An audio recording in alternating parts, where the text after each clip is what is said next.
ज्ञान सीखने के लिए मुनियों के संग रहे, यह सब जानते हैं, परंतु अब हम काम कला सीखने को तुम्हारे निकट आए हैं।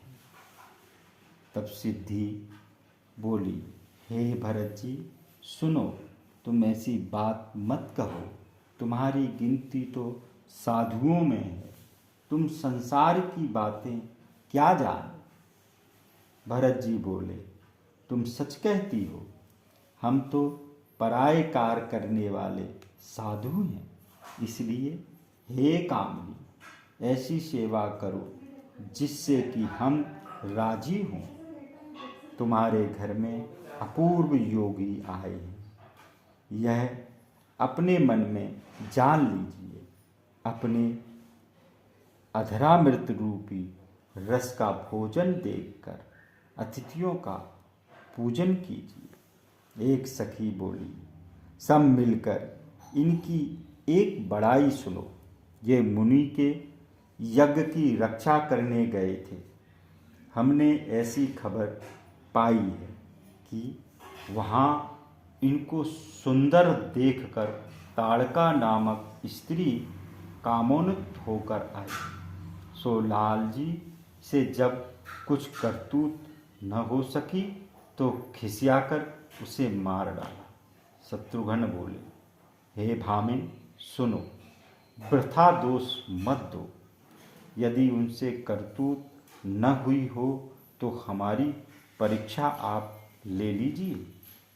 बिना करतूत जाने ही तुम्हारे घर हम सबका ब्याह हुआ है, अतः हे प्यारी अब करतूत की परीक्षा कर लो, जिससे बाद में पछतावा न रहे। जिस कारण तुम रोष बढ़ाती हो उसका उपाय मत करो। हम चारों भाई वैसे ही तुम्हारी सेवा में उपस्थित हैं।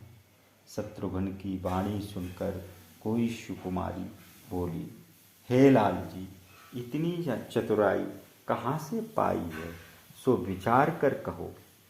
या तो तुम्हें कोई गुणों की खान स्त्री मिली है अथवा कोई तपस्या का साथ किया है, क्योंकि तीनों भाइयों से तुम में नए चिन्ह पाए जाते हैं। शत्रुघ्न बोले, हे भामिनी सत्य कहती हो। भेदिया ही भेद की बात जानता है। तुम में तो गणिकाओं से अधिक सौगुनी बात है, ऐसा हम मानते हैं।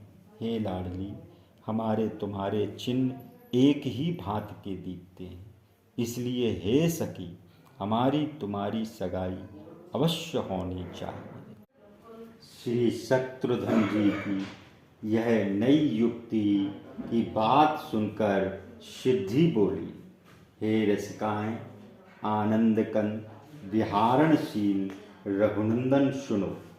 कामदेव भी तुम्हारी अत्यंत शोभायमान मूर्ति को देखकर मोहित हो जाते हैं, इसलिए तुमसे अवधपुरी की नारियों कैसे बची होंगी। यह कहकर सुंदरी और सब सुखों की राशि सिद्धि कुमारी चुप ही रही।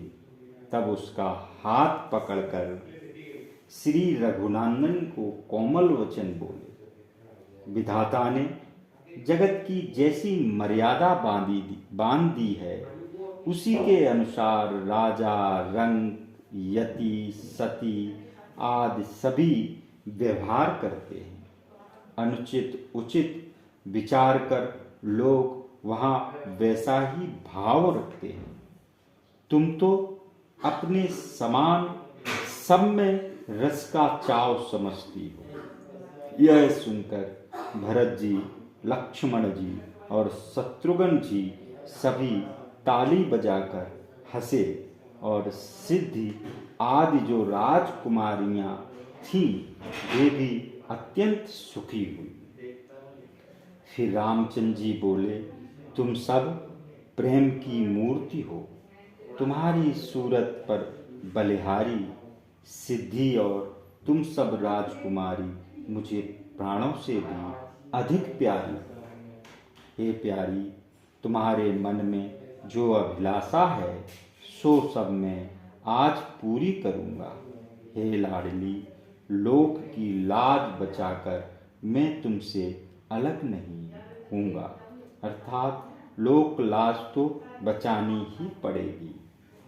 हे सांवरी, हम सब प्रकार से तुम्हारे हैं और तुम हमारी हो। हे कुमारी, हमारा वचन सत्य मान। श्री रघुनंदन के वचन सुनकर सबके हृदय पट खुल गए और सब स्त्री